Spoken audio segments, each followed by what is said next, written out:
Hello and welcome to episode. Actually, I don't even know what the episode number is. What is it? Oh shit, we didn't think of We, that. we didn't think of that, which we're already off to a rocking start. What is it? Episode 275? 76? Don't tell me, I'll look it up. What have we got? So, episode. Yes, 275, technically. 275, technically 274 was our Game of the Year episode. Beautiful. There we go. No, the end of year was 274. Game of the year was technically 275. This would be 276 if we numbered Game of the Year. If we number Game of the Year. True, it would be. So 275 after all that was that one. Yep, 275. Excellent. We're off to an absolute I had to ball look down tear at of my a start. phone, which is why I do this.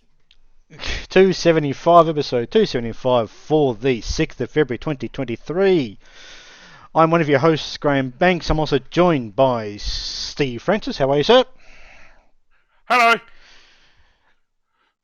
This episode is going to primarily be big catch-up of the games we've been playing for 2023 so far. But first we're going to look at the games from 2022 that didn't quite make our Game of the Year lists.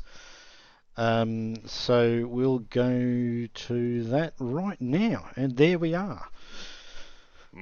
Steve, what were your list of about... so your list comes down to Marvel's Midnight Suns. You want to start with Blossom Tales number 2.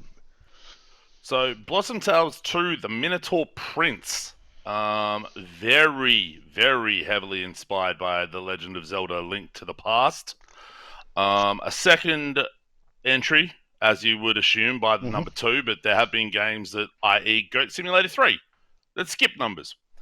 Turns out Blossom Tales is on Steam as well as the Switch, as is this sequel. It's pretty fun. It has some really nice little pixel art style to it, but there was a few annoying puzzles or scenarios that I didn't feel particularly well explained. So by the time I got through it, I was like, yep, this is cool. No, it's not making it. So that's where it's come to here. Dark Light was a Metroidvania Souls-like that came out in early access in 2022. I couldn't decide if I liked it or not, but then I stopped at a point and said, "Nope, fuck this," and deleted it. So there's the decision. I think there's your answer. Yeah, pretty much. There was almost some slop to the movement and combat. But if you were on your shit or you knew what you were doing, you could also basically just sleepwalk your way through it without getting hit. Okay, yeah. So for me, it was like, get too aggressive, get hit, shit, whatever. And there was just some environmental objects that hurt or killed you in just really stupid ways that just made it really annoying. It had a really nice look to it. Almost sort of, there's a cyberpunky-ishness to it, but it just ended up annoying the crap out of me to the point where, like I said, I just bailed on it. Gunlocked. No, Adaka. I was like, what the hell? It's literally spelled Adaca, and you thought it was a what's the word? Well, there's initialism and there's also another one. So initialism is what I thought that was, because I thought it stood for something. Whereas acronym is actually a shortened version of something else. Acronym. I thought, yeah. So, well, this is neither. It's literally called Adaka. Yep. Yeah. So this is a really cool Half-Life 2 like. It takes a lot of inspiration from Half-Life 2. You're a person trying to escape a city. Hey, that sounds like Half-Life 2. But you get a robot arm. And that robot arm essentially acts as kind of the portal gun. Or the gravity gun, sorry. In that you can pull stuff to you and throw it. You use that to solve some puzzles and stuff like that. And you can also pick up barrels and shit and launch them at enemies. And it's like, here's a red exploding barrel. Fuck you. Which is pretty satisfying. I really enjoyed the combat and traversal, and it's got this really cool low poly look with some great lighting effects. But you have your character outside of when you do the gravity gun part. There's no limbs or hands on the guns. Oh, okay. So the guns are just sort of floating. Okay. But, yeah, so despite it coming out in early access, it's technically not actually finished. because there's still a chapter 3 of the campaign left to complete or left to go into the game. So there's 2 chapters of the campaign. I think chapter 3 is the last one of it, and there's an open world patrol mode where you're dumped into an open world and there's missions and stuff that pop up. Now, I dabbled in that for about half an hour. Wasn't as directed as I would have liked because it seemed to be, I couldn't figure out where the item for the first objective was. That might just be because I'm stupid. I don't know. Who can say? I would really like to play it through fully though. And I'm hoping that they'll put achievements in it too, because that would be something that this would be really good for. Like, it's got some really great feeling weapons, like the sniper rifle and the auto shotgun. What a great combination of weapons that is. Yeah. So there's sort of the Halo-esque combat of you can only have 2 main weapons at a time and a sidearm, unlike Half-Life 2, where you can carry damn near a small army's worth of arsenal. So it's pretty cool. But yeah, it's great, but doesn't feel finished yet to me. So yeah. Good old Gunlocked. This was a auto shooting survival game, or an arse game. Much in the vein of Vampire Survivors that I heard about. Not quite as good as Vampire Survivors though, because it's a little too zoomed in for you to be able to really know what's going on. And it's a little too slower and precise in its movement to really hit the Vampire Survivors, to get to that Vampire Survivors level of, hey, this is one of the best arse games you can get. Yep. It does have some dope ass music though. The music in it's fucking amazing. But I didn't stick with it because, again, if it's not as good as Vampire Survivors, or it's not doing something really cool or original, what's the point? Yeah. It's just one of those things where it's like, yeah, you could stick with it, but yeah, why would you? Railbound is a game I played during one of the Steam demo fests, and I was really impressed with it, so I bought it. And then when it came time for me to play it in the holidays, during that break, it was like, oh, wait, I don't really feel in the mood to be thinking this hard and like trying to figure out puzzles to do with laying down rails to get trains in the right order. But because I did all the puzzles in the first world, but I needed to look up at least a couple because, again, kind of a bit too stupid, and I was well off track with how to do it. Like, the actual means to do it was like, what the fuck? Are you hot? Yeah. It was, it's got an awesome little look to it, though. If people like those sort of puzzle games like that, or you have the brain for that sort of thing, it's a super good one of those, but I just don't have the brain for it. And that's an unfortunate thing. It's a pity when if the game doesn't, it might not necessarily be that you've not got the brain for it. It might just be that you don't think the same way that the developers do, when they don't give clear indication of how they think the puzzle should be solved. They don't give you clues as to how to solve them, sort of thing. Because once you sort of hook into... When you see the solution, you can see the logic. Yeah, once you hook into the way they've done it, you go, I think I can apply that to puzzles down the future. But if they don't make that particularly clear sometimes, then it can make puzzle games increasingly frustrating. Yeah. See, my preferred puzzle games are stuff like Tetris and things like that, where there's the reactionary action sort of element to it. I wish I was better at these sorts of games, but I'm really not. Melatonin was a game I was really quite excited to play when it came around, again, from the last Steam Next Fest. And it was basically not WarioWare. That's something slightly different. Rhythm Heaven, but with lo-fi chill beats to study to. Sort of mixing those two things up. But while it very much is that Rhythm Heaven vibe, it doesn't have the whimsy, or it doesn't have the personality of a Rhythm Heaven to keep you sort of really engaged the whole way through. It's almost a little too grounded in reality. Yeah, okay. Like, the concept is you're literally dreaming, and you're dreaming these Rhythm Heaven sequences and having to play, like, not type them out, but tap them out. in line with the music, stuff like that. The music's really, really good if you like that lo-fi chill beats sort of stuff, which YouTube is got plenty of it. I still like the original version of that channel, Lo-Fi Chill Beats to Study To, or whatever it's called. That's really good for like reading novels in class at work. But like, there isn't the energy behind it that Rhythm Heaven does, like Rhythm Heaven has.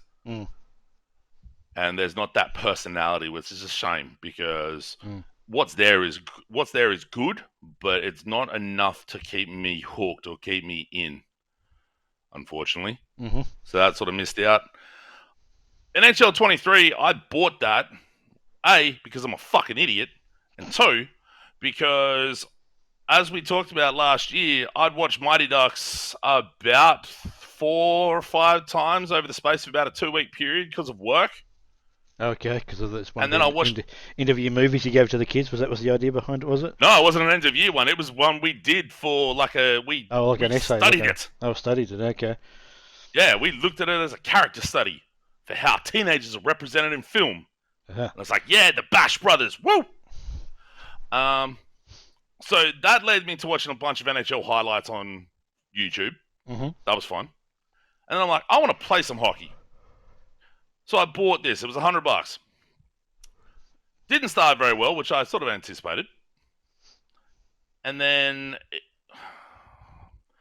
it just ended up being sort of the same process for every game. Like basically the whole process for me was dump the puck in on the net somehow and hope for rebounds and slot goals in, or hope that like when you're pulling up and you're getting like the big glory slap shot, it actually goes past the keeper and in the net. And it doesn't really do much to actually help you beyond that. Yeah. Like the old NHL games on the original Xbox, yes, you could kind of abuse one-timers, particularly in front of the net, but it was actually something where it made sense, whereas this sticks to realism a little bit, or a fair decent amount, and if you're not really immersed in hockey like that, those elements you're not going to really pick those elements up. Yeah. And I had a preseason game where I lost like 10-2. So I was like, motherfucker. And like any breakaway, I'm almost destined to get scored on because I don't know how to score on a breakaway. But like you see the AI do it, and it's like, that's what I want to do. How do you do that? Yeah. But it doesn't feel like it's explained anywhere. I started in order to play. The first thing I did was start a franchise, pick the Seattle Kraken, and then randomize the draft until I was able to pick Connor McDavid of the Edmonton Oilers, and then went through my team that like basically from there. I was like, yeah, I got Connor McDavid. Woo! And then I did okay, but it just ended up like you'd look at the stats at the end of the game, and there's like 50 shots with like 30 to 40 of them on goal because that's seemingly the only way I could figure out how to score. And I'd only have 10, 15 shots on goal and lose like either 4-1 or win like 8-7 and just shit like that. So I think you need to have a really decent hockey mind to be able to play the newer NHL games from EA. There are a few indie ones kicking about. There's a couple on their way as well. Graham, I'm bummed out about this one. This next one, Sports Story. It should have been so goddamn good. We were looking so forward to it. Both of us, I think. I think I vaguely was. Because you really enjoyed Golf Story. That is actually made by the Golf Story people, isn't it? That one. Yes. Yeah. This is the follow-up to Golf Story. The actual proper follow-up, not the one that's not the multiple games that are based on the same concept, but have got not Soccer Story, not something story in the title. Yeah. Yes. But Sports Story was basically going to be Golf Story expanded, so they were going to have multiple sports represented. I got to the Tennis Academy and got a fairly decent way through the Tennis Academy before I had a quest break. Okay. Where my class was meant to be somewhere, they weren't there, and I couldn't progress. that game came out fucking busted. I tend to steer clear, A, of games that are reportedly broken, and B, playing games within the release window, for lack of a better term, sometimes. But I was super keen for the follow-up of Golf Story. So I really wanted to see what they did. It was a mess. There was frame rate issues all over the joint. There were busted, like I said, busted objectives, all sorts of weird, broken, busted, fucked up things going on with this thing. And it was a real shame. And then you also read stories that there's secret rooms that developers put in that illustrate basically mismanagement and developer borderline abuse by the management. I was like, yay. Okay.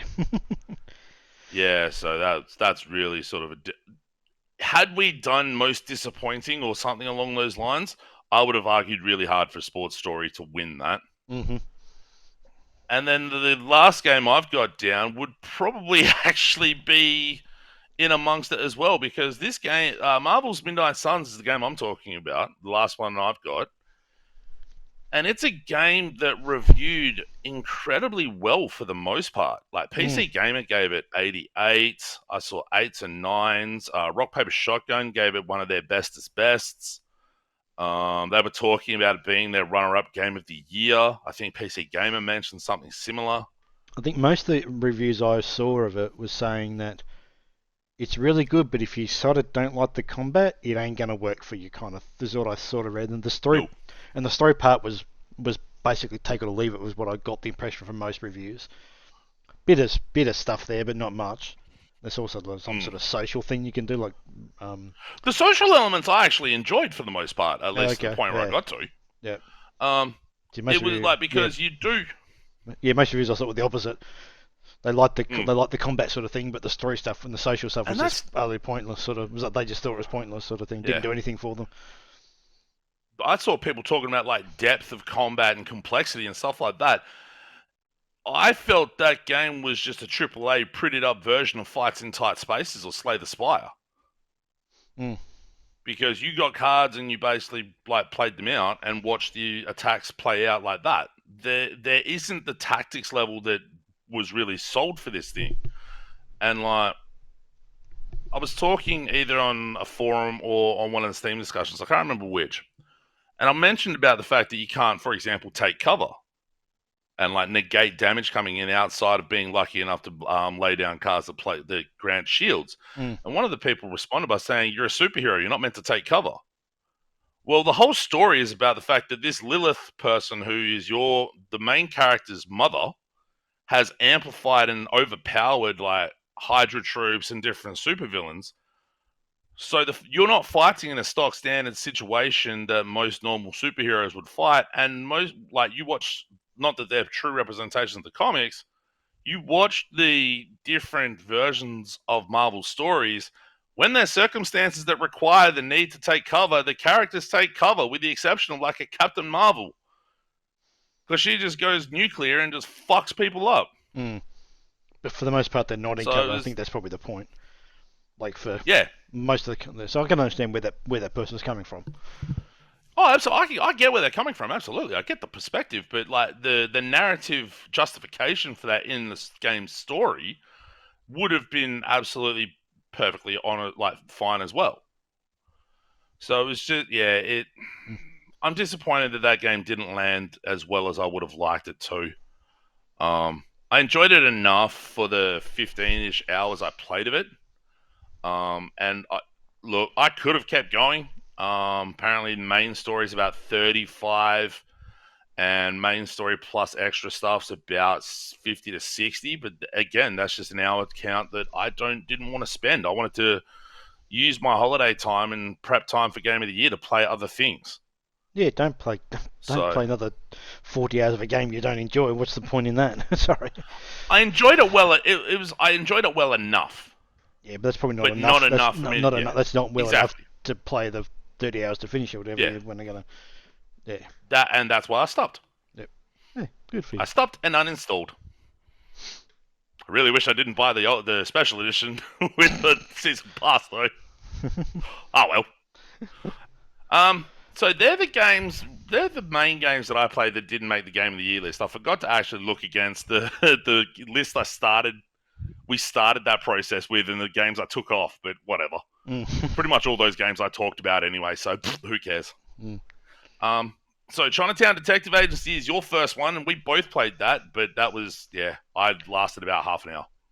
Yeah, I would have probably added this. Yeah, so my first one is Chinatown Detective Agency. I would have probably put this onto my Game of the Year list if I just played more of it. Was the main thing, is why it didn't get to my list, because I just didn't play enough of it.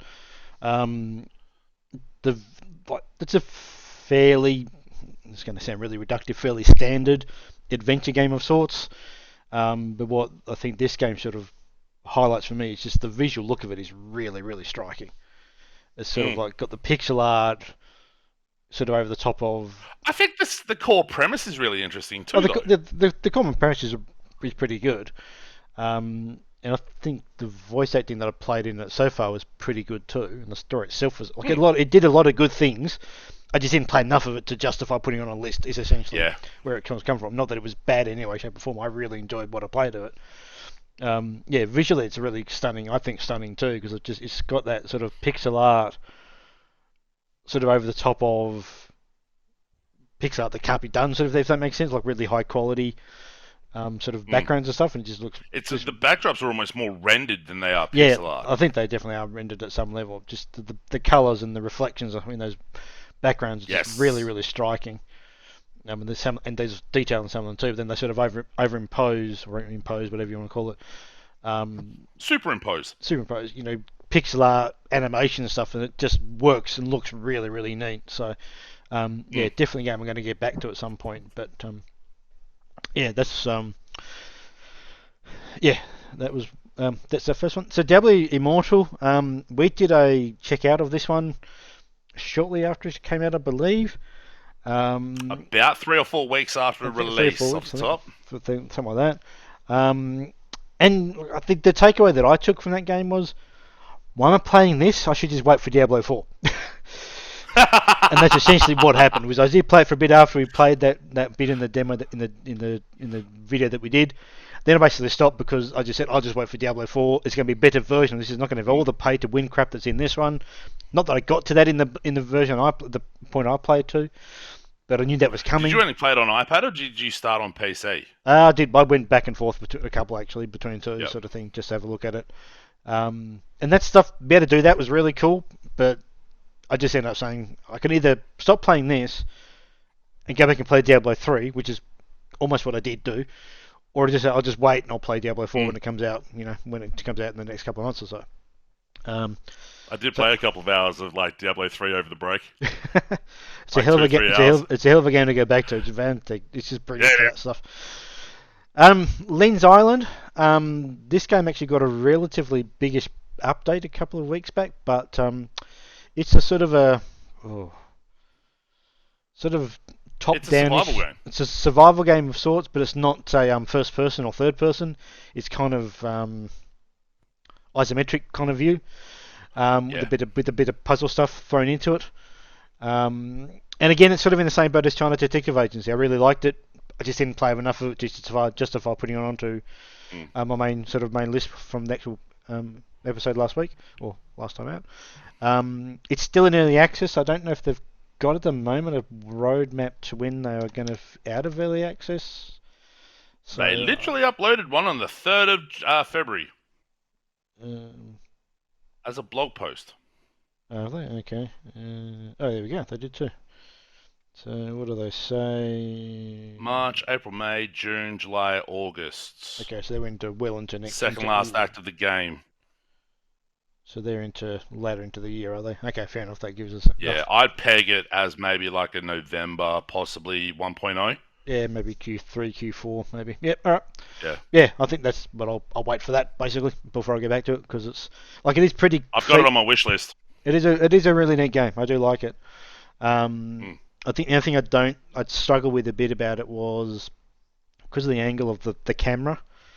Sometimes navigating and moving around was a bit awkward because you sort of think you're walking up in a particular direction and you're not. You sort of miss what you're aiming for. But That's not exactly uncommon for that. You think sort you're of. going to walk up the stairs, but you're walking against the stairs? But pretty much exactly. That's what I'm. Yeah, a lot of time we do that. It does have some pretty neat base building stuff in it that I played in it. So as I said, it's got a lot going for it. But I think I might wait until that game's, fully 1.0 before jumping back into it. And That game's got co-op and stuff too, doesn't it? I believe it does. Hmm.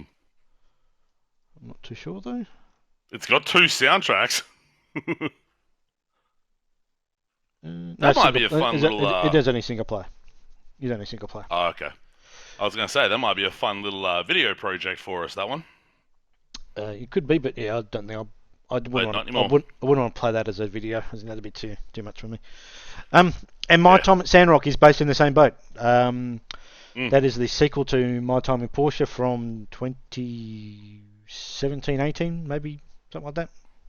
That's when it came out. You played it, I think, 19 or 20. I think I played it later than when it came out. So, from the same people, so it's all the same developers, all that kind of stuff. I did play the. I have bought it in on early access. I'll be going back to that when it gets 1.0, which I think will be this year. I'm not really sure. They've been.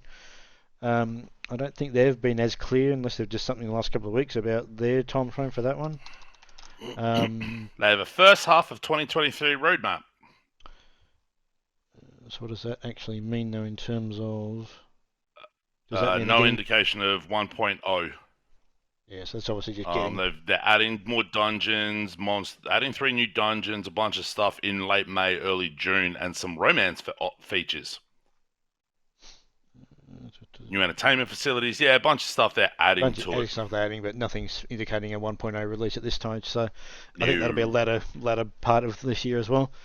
I played the demo. Maybe early 2024 even. Maybe, yeah. So I played the early access game, probably for a couple of hours. They've done a lot of good things to make that game easier to play over my time at Porsche. And the big difference is that the game is now fully voice acted. Which is actually pretty impressive because there are there appear to be a lot of characters in that sort of game. So I think there's only a couple of lines from the game I played when I played it that weren't voice acted, but that might have just been a bug or uncompleted dialogue at that time. So I'm looking forward to that. But yeah, I've got to wait until that's actually 1.0. But God of War Ragnarok. This is the one that I'm really interesting where I sat with this one after playing it for a bit. So I was basically playing this at roughly the same time as I was playing A Plague Tale Requiem, which is also a sequel to A Plague Tale Innocence. And I was playing it at the same time, and I was sort of going back and forth a bit between them, and eventually decided that I won't play at this stage. I may not even go back to it. I'm not sure at this stage. I won't play God of War Ragnarok until I at least finish my Plague Tale, because I'm actually finding the connection, whatever you want to call it, between Kratos and the son fucking irritating as hell. I just do not like it at all. It just when you compare that to the Plague Tale games, where you've got Amicia, who's the big sister. You've played a bit of the first one in a bit, so we'll get to the Yule bit in a bit. Yep. The relationship between her, and I'm completely blanking on the little kid's name, is just me too. it's just completely different to the relationship between Kratos and his son. Awesome, I'm blanking on his name. Atreus. Atreus, thank you. So I just find that dynamic way more engaging than I found the Kratos Atreus one, and I also find that the gameplay in Plague Tale is just more up my alley versus what God of War Ragnarok is. So picking between the two, it's going to come down to the driving of the gameplay, which is the story and the characters, and that way leans towards Plague Tale for me. Is Atreus the massively obnoxious little shit that I've heard that he is? In the bit that I played, yeah, that's kind of where it got to. And I didn't play for that long, but I also found that the first couple of hours of the game, the gameplay the battle rep stuff is just fucking repetitive. You'll get to a section, you'll bite 3 or 4 enemies, you'll do some investigating section there, move through the environment more, rinse and repeat 5 or 6 times, get a fucking boss battle, that's got 3 fucking levels, and it just fucking shits me. It seriously does when the game does that.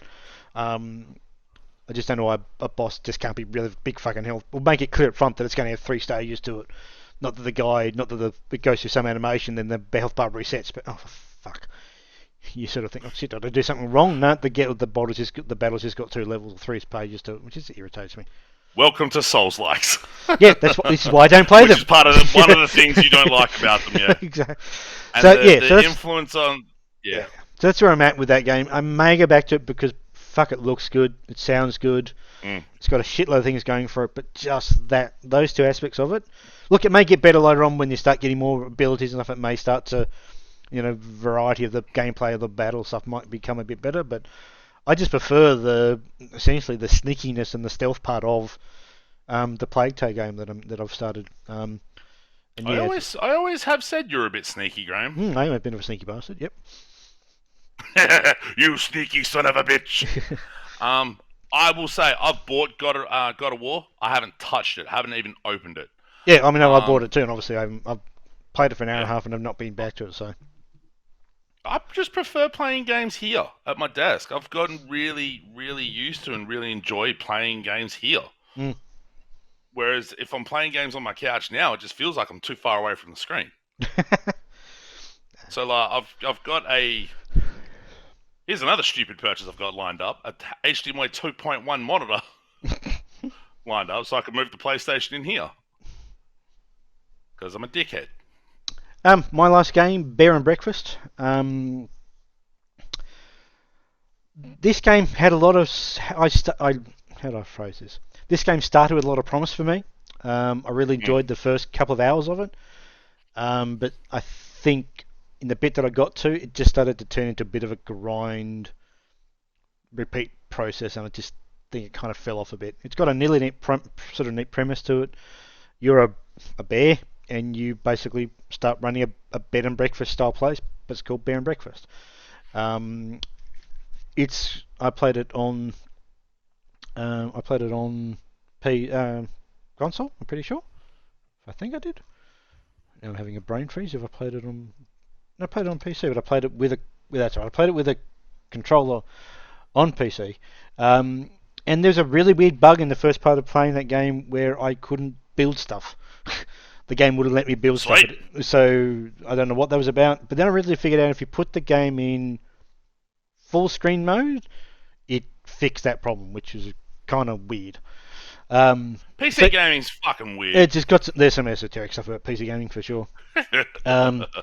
Visually, the game looks really neat. It's got some good story stuff, some good characters. But yeah, I think it just started to get into a bit of a grind process for me, and I just kind of fell off it a little bit. I probably will go back to it because even though I'm sort of giving a bit of a down sort of setup here, I'm hoping that if I played a bit longer, I might push through that and get something else that opens up again, and then it goes from there. But it's sort of borderline. I think if I played a bit longer, it might be okay. But it does have some neat stuff to it as well. So yeah, enjoyed what I played. Maybe an after work game for Graham. Yeah, it might turn into like a play for an hour or so a night and then progress a bit, but not enough to sort of sit there and. I don't think it's a game you'd sit there and play for 3 or 4 hours straight. I think you'd just get utterly bored if you did it that way. But maybe in short chunks, it might be enough to tick it over, but not appear to be a grind fest in a way. So, but so that wraps up the games that didn't make our respective 2022 Game of the Year lists. So now let's move on to the new stuff, which is the 2023 games. So back to you, Steve, for yours. You'll go down to Elden Ring Marvel Snap is where your list ends and mine begins. So over to you, sir. I might as well. Let's just quickly say, hey, I've continued playing Elden Ring. I continue getting my head kicked in by certain bosses, but I fucking killed one of them today. I've been stuck on one for a bit. Like when I say a bit, like the last day or two, since like at the time of recording. But that's the most I've ended up being stuck on a boss because I'll just go, fuck this, I'm doing something else, going somewhere else, level up, come back, ruin it. But this one I couldn't quite do that to, but I did come back and kill it. I'm over 100 hours in now. I I got no fucking idea how long I've got left. But I still really, really like it. It's still really good. Trying to figure out if I'm going to continue playing that with all of the murderer's row of just AAA games, not even indie games that are coming. Is just, oh god. And hey, Marvel Snap's really good. So you keep playing it. Yep, I do keep playing it. I am up to, where am I? There, 66.5 hours total of Marvel Snap. Anyway, Luck Be a Landlord. Been in early access for a while. Came out of early access early January. It's presented as basically a slot machine. But it's a slot machine where you have a landlord. And the landlord goes, hey, welcome to your house. You've got a slot machine here. By the way, rent's due in X amount of time. You owe me X amount. It's like, all right then. So as you play, you get symbols that fill out this slot machine, and you get different perks that give you different bonuses and all that sort of deal for the slot machine. And then you're basically just spinning it until you can figure out if you can pay that next chunk of rent or you get game over. Mm-hmm. It's very RNG focused. Because obviously it's a slot machine. If you're not like, you can choose not to add a symbol to the slot machine, or you could choose to remove symbols and stuff like that. But you have to be really focused on having a certain build of slot machine to get the level of money you need as you progress. Yeah. Okay. Yeah. Like there's animal builds where the more animals you have with the right little human face, I guess, slots, can make you bank, or fruit, or vegetables, or bees, bears, and honey, and things like that. But I actually haven't played that for a little bit now, because again, it's that RNG focus, and if you don't get the symbols coming up to add to the slot machine, you can't do that build. So you just end up feeling kind of fucked. Friday Night Fight Night is the series I've started in preparation for one of the games I'm looking most forward to this year. Played a little bit Street Fighter 4. I did okay. But this year's been my first chance to mess around with Luke, who was the last character added to Street Fighter 5 and is being positioned as the main or lead character for Street Fighter 6. Yo, that dude can do some work. I'm sitting on like a 45. Like my normal win percentage in Street Fighter 5. Now it's been a while since I played it, but my normal win percentage is around 30 to 35%. With Luke, I'm sitting around 48. Okay. Yep. So like he is a really. I never use the top tier characters. I never use the powerful characters, only because the mechanics just end up not suiting me. But man, his moveset and the way he links certain things together and stuff, it's working pretty well for me. I'm digging it. A game I did not dig, unfortunately. Vengeful Guardian Moonrider. There is a checkout of this on the way. I recorded that about 2 or 3 weeks ago, but it's on the way in the next couple of weeks. I think I've got it going up either on Tuesday or Thursday night. I can't remember which. It's kind of Mega Man. But with almost like a Ninja Gaiden, like old school Ninja Gaiden vibe, in that you're this samurai robot who's got a sword, but you're choosing the order of the bosses you go in, because the weapons or the items you get at the end of those levels are help make another boss fight easier to go through. You know how Mega Man, you get weapons that make certain bosses easier to kill? Yep. That's what this is. Okay, yep. But there's just some really dumb bullshit cheap mechanics that I'm just like, nah, fuck this. Like there was a spot where you fight this, like, not quite tank, but like a truck sort of deal that's got tank-like features to it. That was a big enough bastard. And then like 3 minutes later, they give you a fight against an exact replica of that truck, but then add a bunch of spikes on the ground. Okay, yep. So I was like, so I got to that, died at that, and not only did I go, and that's where we're ending the video. Fuck this. I also made a specific point I think you see it on the video, where I exit and I uninstall that bitch. Because I just, like, it was disappointing, because it looked like it had such promise, but then it just fell on its ass. Golfy is another game that came out of early access in early January. It's a card-based mini golf game. Mm-hmm. Where you can get cards that allow you to put loft on your shot, or more power, or curve, or you turn the ball rubber, or turn the ball into a bomb, things like that.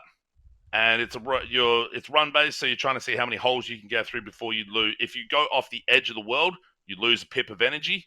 If you lose all your energy pips, that's it, game over. Oh, okay. Yep. Again, the RNG sort of is getting in the way for me a bit. Mm-hmm. But it does make a very strong first impression. Mm. It's just when you stick with it that little bit longer, it's like, man, this has the potential to be so cool, but that run-based nature of it just kind of, eh. Mm. The first of 2023's fantastic, great, big's not big implies a development size or scale, A Space for the Unbound. Now, this is an indie, I mean, if you want to call it somewhat 2D walking sim, you could. Mm-hmm. Developed in Indonesia, set in Indonesia. Ends up telling a really, really out there sort of story. That's very, very well written, but there's some weird twists. Like, what the fuck just happened? It's got some awesome music, and its pixel art is really, really quite gorgeous. I actually really like the way the game looks. Looking at it now, I'm just looking at the Steam page. It's very nice look at it, for sure. For an Indonesian developed and set game, the English translation is really good. Look, can I pick up a couple of errors in the translation? Of course I fucking can. That's partly my job. But like, you do expect in some regards, I guess, more translation errors than perhaps there were. I think the only real thing that this game could have benefited from is maybe a tightening of the last hour or two. Mm-hmm. Because what feels like the final confrontation drags big time. Okay, yep. To the point where it drags over like an hour or two. Okay. But it was the first of the 2023 games that got reviewed super well. If you're maybe not quite a heartless bastard like I am, you might have more an emotional response to what happens, because I've heard people talk about the game and the story and talk about like crying in response to it. I didn't, which either makes me a concrete heart asshole or just I don't cry, man. I'm a man. Men don't cry. That's absolutely not true. Not true at all. Not true at all. I just wanted to make sure I got that part out of the way because I wanted to say the dumb part first. But yeah, I think it's really, really good. I really would recommend people playing that, particularly if you do like the sort of adventure-y style games with that really strong writing. There's a demo. A couple of boomer shooters. There is a demo on the there's a demo on the Steam store page. So yeah, and that's for the prologue, which is a good half hour. Okay, it's a decent demo. Yep, cool. And I believe your progress goes into the main game too. Okay. A couple of boomer shooters. Cultic was a game that came out in full last year, and Dread Templar came out of early access earlier this year. Mm-hmm. I've been liking some I hate the term boomer shooter, but there's no other real good name for it. Because saying Quake-like makes no sense. Yeah. So it's got that like. So Cultic is a build engine game, like 3D Realms build engine, like Duke Nukem 3D. Yeah, you can look at it. And blood and shit like that. Yeah. The first level took me a fucking hour. Not because it was hard, but because it was just big. And so I don't think it's big in a good way. I think games like that benefit from a bit more short, sharp, bit more tighter control, bit of a tighter aspect of it. Yep. But tighter in level design. It was fun enough, just Dread Templar, again another boomer shooter. Trying to go for some more Doom elements. But the bosses in particular are very bullet spongy. Mm-hmm.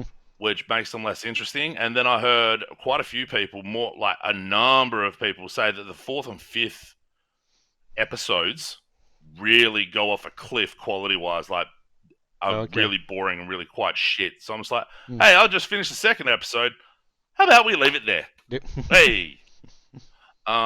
Solid for what it is, but the bullet sponginess really bothered me. Mm-hmm. Nebula is going to be a quick one because, hey, you know what I said about Gunlocked as an arse game? Yep, Nebula is another one of those. Yep.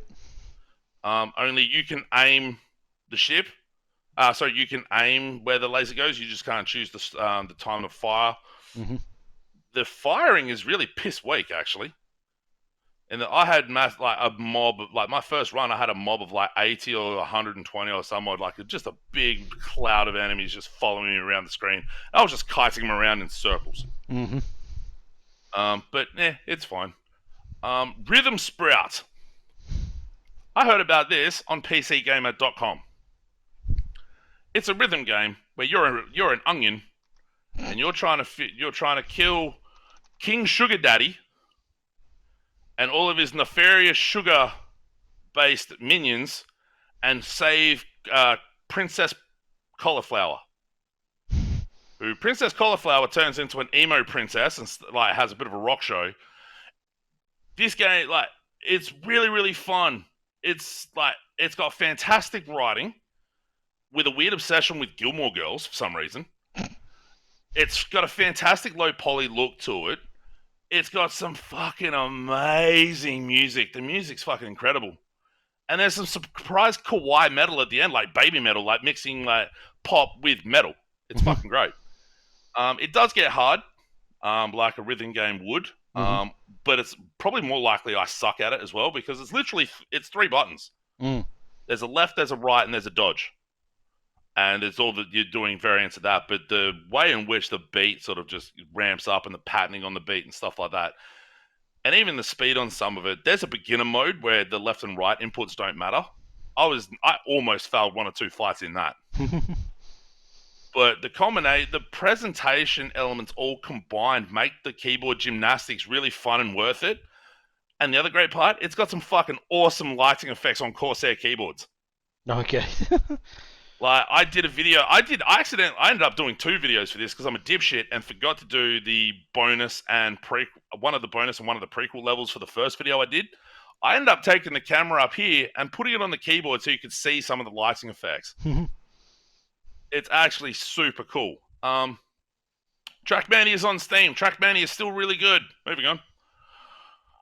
And like you said, Graham, I've started playing through A Plague Tale Innocence. That's a Sunday streaming game for me.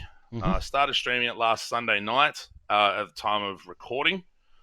Finished the first 3 chapters, and I really do like like you said, that sort of stealthy gameplay and the sort of relationship. Like man, there's some fucking brutal scenes early on. Oh, yeah. Yep. There's some fucked up shit. Like, just the way the dad gets got. Yeah. Yep. That's fucked. Yep.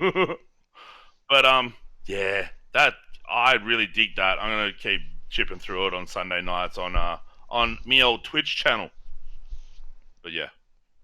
Because I'm one of them now, Graham. Good for you. I'm one of them. Good for you. Yeah. You've actually got some games in here on your list as well. There's a couple one that I've played and one the next game I'm just going to start is on your list. So yeah, so I've so one of the games that you mentioned in your game of the year, pretty sure it was in game of your list. I'm sure that's where it was. Maybe did it get dropped? You did get yeah, that's Lost in Play. No, it made it. You made it. Yeah, Lost in Play. Which I think I had actually had bought and just sort of forgot I had it. I'm not really sure how, but I didn't. Anyway. That happens easy. What are you talking about? Yeah. So yeah, I played that for probably a good couple of hours. That game's really fucking cool. It seriously is really cool. Yep. It's got a fantastic art style. It's really, really colourful, really cartoony.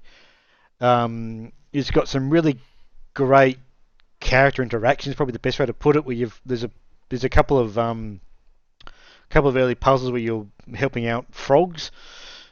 Get through some bits of things. And when you do help them, they give you these really neat little thumbs up animations that just make me sort of have a bit of a chuckle every time I do it because it's really, really funny. And it's, as you were sort of saying in the Game of the Year podcast, it managed to kind of get humour kind of right in a game, which, as we were saying before, is hard to do. But I think they've almost got it with this one. It's sort of in the same direction as Jazz Punk was. It's a bit more absurdist humor. It's Like more visual than written. more visual than visual than as like a punchline per se. Yeah. Actually, sort of really, as I was playing, I thought this is what maybe, and this is why my head was at. This might be modern day Monty Python esque style humor. If you see what I'm saying, like it's got. If you don't know Monty Python, maybe it's a bit hard to know, but it's just Well, the biggest thing I know is that song where they're all crucified, where they want you to live on the bright side of life. Yeah. So sort of a lot of humor in Monty Python is I mean, it's a lot of humor, but some of the humor in Monty Python is kind of visual stuff, and the way I sort of see Lost in Players is a bit like that, and the way they talk in their weird language is just makes me smile as well because it seems like it's a really fun thing to do. So I'm looking forward to playing through that one. It's probably one of those in short bursts kind of thing because I think if you play that for a lot, you might get a bit. It might burn out a bit on if you played in longish sessions, but mind you, probably not a long game in general. I think I played through it in like either 1 or 2 sittings. Yeah, it's probably not a long game in general, but 3.8 hours. Okay, so it's not long at all. Okay, yeah. No, and I got all the achievements too. Yep. So I've also played a couple of demos. These are demos that were highlighted in the most recent, well, not the most recent, the only, what do they call it? Space building, the Steam City Builder, space building, whatever they called it. Yeah. This is Aquatico and Desynced. I'll start with Desynced first because it was probably the sort of the weaker of the two. The Desynced is I think its biggest issue was that I found the UI really confusing as to how to just do stuff. It's got an interesting sort of look to it. It's a bit I don't know how you describe it. Like it's very futuristic. It's basically cyberpunk. It's like a cyberpunk in a way. It's not quite there, but it's kind of close to that. And as I said, the main issue I had with it is just the controls and the UI was a bit confusing as to what you did and what you were meant to do, sort of thing.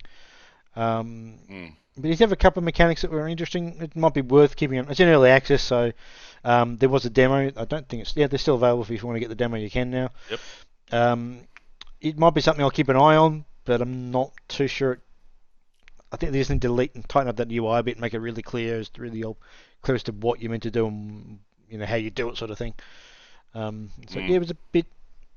I liked the look of it, but just the UI stuff was I found a lot of what I was trying to do in that game just utterly as how do I do what I'm meant to do kind of thing. So yeah. The second one is Aquatico. This one's actually been out for a little bit of time actually. In terms of being out for I think it was out actually last year. I think is when it came out. No, 13th of January. Okay, this year. Okay. Unless it was out in early access. Might have been early access for a while. So this is basically a city builder, but you're underwater. So it's got a really neat look to it, like the underwater sort of look to it is actually really kind of neat. My biggest beef with this game is that you spend a lot of time seemingly waiting for research to happen. I thought you were about to say you spend a lot of time underwater. And you just end up spending a lot of time just waiting for stuff to happen, and between those times you're basically doing nothing between them. It hasn't quite got the pace there to sort of keep you going. It's so close to being really good, but just the pace of it, this weird sort of dips when you basically, I got sort of nothing to do. You build all you can. You're waiting for research to happen so you can build the next lot of things, and it just seems to really badly paced. And those sort of dips just mean you're just going, what am I doing? I could be playing something where I'm actually actively doing stuff more frequently. And it just seems like that's probably the biggest complaint about it. But visually it looks really good.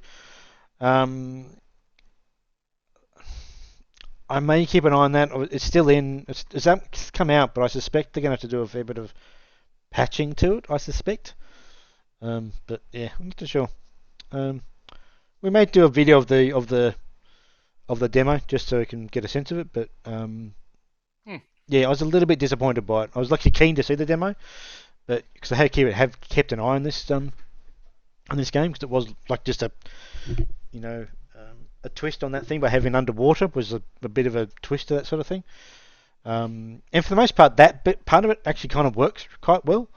So you're building things like if you've got to power your city, so using water turbines to power your city kind of stuff. So it's got like equivalents that you would imagine on ground versus underneath. You've got your basic material is basically sponges. From that you can make materials like plastic, and then you can mine stone and stuff like that. So you've got a lot of that sort of stuff in it.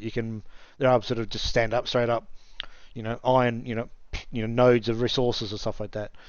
So yeah, it's got a lot of things going for it, but I just think the pace of it with this sort of unlocking stuff and waiting stuff to happen is just sort of drags down the whole period, this sort of process. So yeah, we might do a video of it just so I can just sort of show that sort of out to you, but yeah, we'll see. Age of Empires 2 Definitive Edition on the Xbox. That's the correct. Yeah, I was going to say, how's it translated? Fucking amazing. It's actually really, really good. I definitely want to do a video on this. I'm not even going to play the game, but I just want to show you how they've translated all this stuff over to Xbox control schemes, and it works surprisingly well. The main sort of way they've done that is by context, sort of contextualization of the commands you would do. Yep. So, for example, if you click on your town centre, you press the Y button, it's going to just make a villager. That's what it's going to do. You click on your barracks, and by default it'll do the standard unit really quickly. So to clear up units, just go Y, and you've done 5 units, queued up, sort of thing. If you click on you select into onto a barracks or something, you right trigger. You've then got a radial dial to then go and choose. I want to specifically do this particular unit type or that sort of thing, and it's really, really quite intuitive. If you've got this really neat thing, which is how you manage your villages, and you've got these presets. I don't know what they call them. Can't remember what they call them, but you've got these presets of I want to focus on getting wood and food, and your villagers just go and do that, regardless of how many you've got. Right. They'll sort of divide it, like you can see like a pie chart kind of a thing. It'll say it's predefined. There's no seem to be a way to customize this. For example, say the pie chart 100%, it'll have say a quarter of it taken out, and that's going to be where it's going to do for food, and the rest of it will be for wood. So if you've got 10 villages, it'll divide them roughly, 70%, 30%, 7-3 sort of thing. 3 go off and do wood, or 3 go off and do food, and then the other 7 do wood. And if they run in the PC version? I don't know. That's what, I haven't jumped into the PC version to see if they've allocated into that thing or not. But my impression is that they've done this specifically for the console version. And what it means is that you can basically just say I want to focus on this stuff, and the game will just do it for you, sort of thing. It's really, really neat, because managing villages is a bit of is the micromanaging part of that game at some level. Yeah. But having these sort of preset AI things kick in and do the right thing is really, really neat. So, for example, you've got your food collection.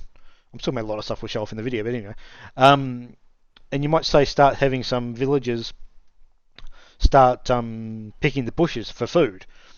Once they run out of bushes, they'll just start making farms. They'll just start making farms. You don't have to tell them to do it; they just start making them. And then likewise, they'll just make farms, and they'll just keep making farms and make more farms. If you think you want more food, they'll make more farms. And if you make more villages, it'll just balance out between what you want. And the other really neat things, you walk up to say a pile of rocks that you've uncovered in the map. You right click on it or right trigger on it. It'll mentally say, "Oh, you want to build a mine here? Yeah, I do." Click the mine thing, and you can build it really close to it. Then the villagers will start mining it and start doing it. You don't have to tell them what to do; they just do it. It's really fucking good what they've done and how they've done it. You can There's no indication that controller support is on the PC version. I just checked the Steam store page for 2. So I'd imagine that maybe some of this stuff hasn't come into the PC version. It may not Maybe they're ever trying come into backwards PC map it in. version. It may not never come into because that's the PC version. So, what else is something really like? For example, your scouts. You can basically tell them to auto scout, and they'll just go around the map and find stuff. The control stuff is just really, really clever. And I played through. It's obviously it's the Age of Empires game. So it's got all the same campaigns, everything about it. And I basically played through to the very last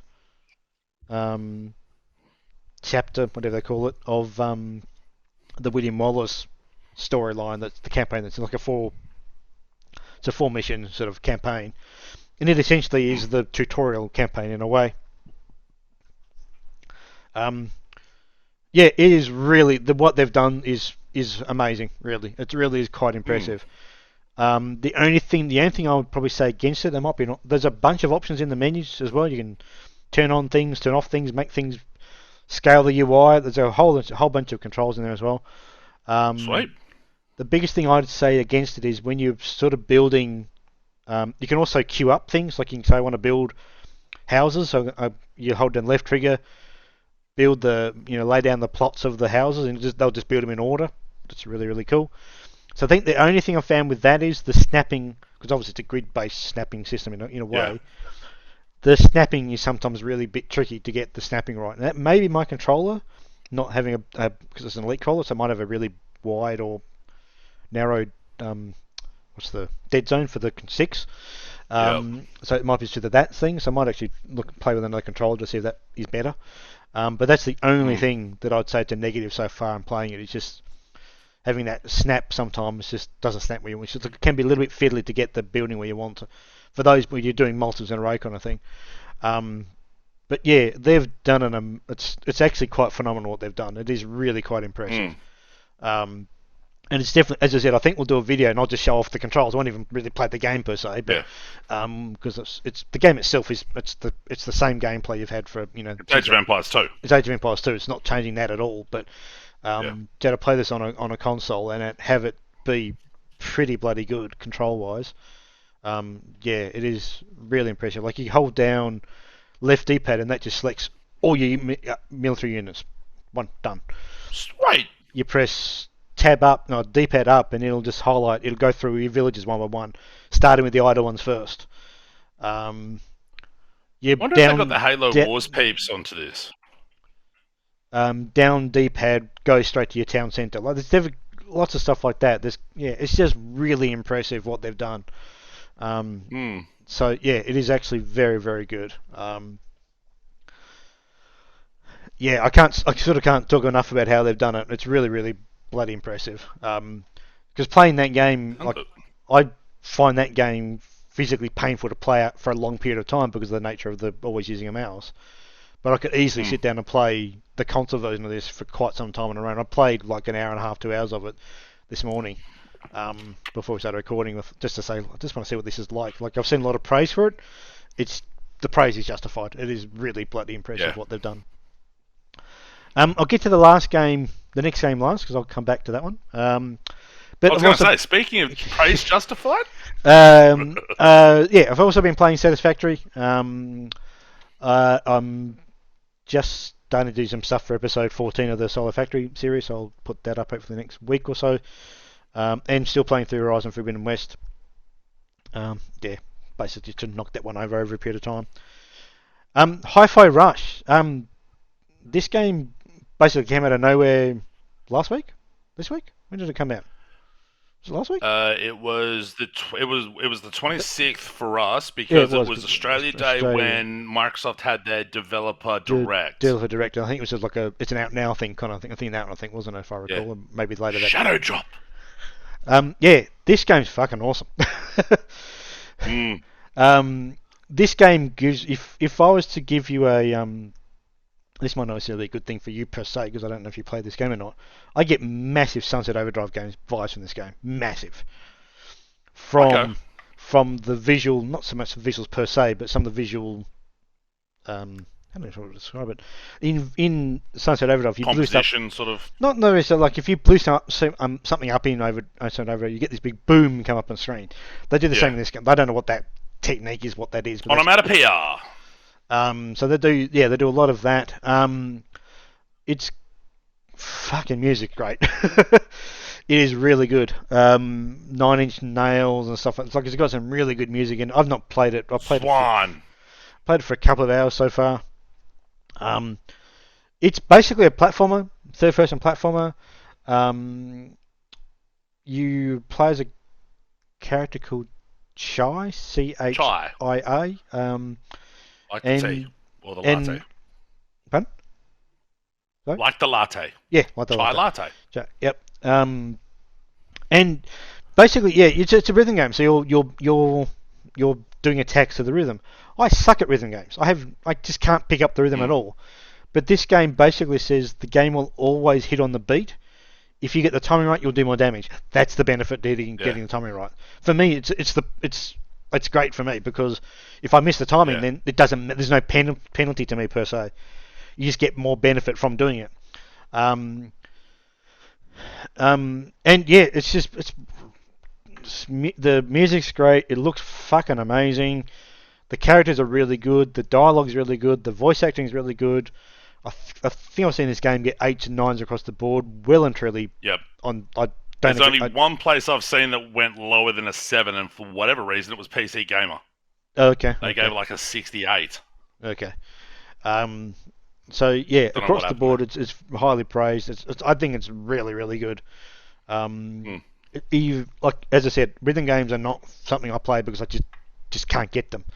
But this game has, as I said, it makes it everything all the visual cues and audio cues you get to be in rhythm are all presented to you. They're not. It's just not a audio thing. The game, the environment beats is a sort of pulsates in time with the beat. And as I said, if you don't get the timing right, it doesn't kind of matter. Doesn't really matter. But you do get a big benefit if you do get the timing right. There are quick time events essentially in it as well. In terms of which also to the beat as well. So like there's a mechanic where if you I don't know what they called it now. You do 3 light attacks in a row, 4 heavy attacks in a row, and at the very end you'll get a sort of a don't know what to describe it. You get 2 circles closing in each other. If you get the beat right on that one, it'll end the combo with a bit more damage than the standard ending would be. Yep. Again, if you miss it, you just do a normal attack. It does not matter. But you do more damage if you do, and it does look awesome when you get it right. So, like for me, who likes rhythm games as a concept, but just can't play them because I just can't get the beat, whatever. This game is really, really good. Yeah, so as I said, I can't. Yeah, it's really, really solid. I think this. I think will actually finish this game at some point. It's not a game I'm going to. I was late to our recording because I was still playing it. Like, I just keep playing for this. I just kept on playing because it just hooked me so much. Because as I said, I just can't play rhythm games normally, but this one gets the balance right. And there's probably a way if you're better at rhythm games, you can make that stuff, quote unquote, harder for you. Make it so you do have to do the other stuff. But for someone like me, it's fucking near perfect. It's really cool too the way it came out because like it's Tango Gameworks who their last thing wasn't their last thing Ghostwire Tokyo? I think it's the same group. Yeah, I believe so. And it's they were the team who did Evil Within 1 and 2. So it's Shinji Mikami's team. Shinji Mikami being former Resident Evil homie. And the only thing that leaked about this game existing was the name Hi-Fi Rush, like in the lead up to that developer direct. Like a couple of days before, there was the concept getting around that Tango's going to surprise announce a game. It's going to be called Hi-Fi Rush. That was it. Yeah. There was nothing about it shadow dropping. There was nothing about what sort of game it was. There was nothing about it being fucking good. Yeah. And it's not only succeeded on Game Pass, it's also succeeded really well on Steam. Yeah, now, I downloaded it. It's on Game Pass. That's how I played it. But Yeah, this Yeah. will be a game that if it was on Game Pass, I would probably buy it anyway. So that's one of those games that it's good enough that you buy it I have bought it on Steam. just to give it the money that that group to work. Is it published by So Bethesda, which is that surprised me, but I think they've published a lot of their Bethesda's games. under the Microsoft umbrella. I keep Yeah. forgetting it. Yeah, Bethesda is the publisher for Tango. Okay, so they must have that. Yeah.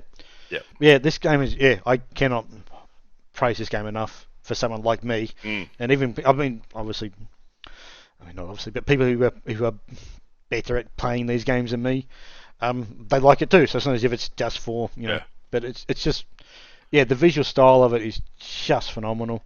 That was the thing. Seeing that in motion during that developer direct, I'm like, holy fuck. Yeah.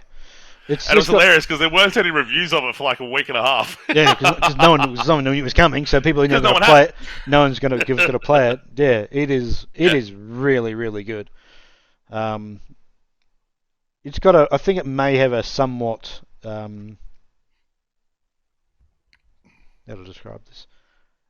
The storyline when the opening couple sort of cinematics of the game start up, I thought, I wonder if this is going to be I wonder if that character is going to be one of these types of characters, and yep, he was. So I'm not going to spoil that. Not that it's a big spoil per se, but I think the story might be a little bit rote, maybe, but the characters and the gameplay and the music and everything just push this thing forward so much. It is just phenomenal, and to come out of nowhere as far as everyone else is concerned.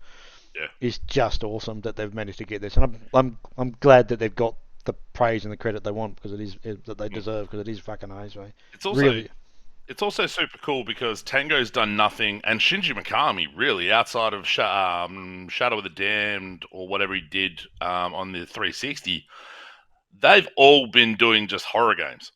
Yeah, exactly. Like Evil Within 1 and 2, Ghostwire Tokyo, back to Capcom for Mikami with the Resident Evil series. And they do this character action rhythm game, fucking out of nowhere. Here you go. Yeah. And then it's just like 8s, 9s across the board. And it's like, God damn. Yeah. Props to them, definitely. Absolutely. I look forward to starting it. It is, like I said, it's the next thing I'm going to start. Whether I start it before or after finishing Elden Ring or Plague Tale, I haven't figured that out yet. But I am definitely going to start it, hopefully within the next week or so. Yeah. Yeah. But yeah. Right. How long have we been going for? We're going to be over an hour and a quarter, so we probably should maybe wrap this one up. Right. And then we'll come back. So the next episode podcast will be a quite standard one. So we'll cover other games we've been playing. We'll look at cover some news stuff. Most anticipated is the thing we'll do in next episode as well, because 2023 is already a month in, so there've already been some good games already. So we'll talk about what we're expecting, to hopefully what we hope are going to be good to play. Fuck. So we'll see. But next week, between this now and then, we'll have another video, or maybe a couple of videos from us, at least combined videos from us. Obviously, Steve's doing his own thing with his own Twitch streaming and solo stuff that he's doing. Just recording solo checkouts and Friday Night Fight Night, and so we'll probably do a couple of videos on next weekend that are duo videos. But until then, anything much watching? Much listens. Start again. Must listens. I'll do the must listens next time. Do the next one. Okay, cool. Do it next time. Let's keep this just to the catch up / just a game catch up. Game of the Year supplemental. Yep, that'll do it. Cool. All right, thank you. Thank you much, sir. It's been a pleasure. We'll see you all in a fortnight. Bye. Peace out.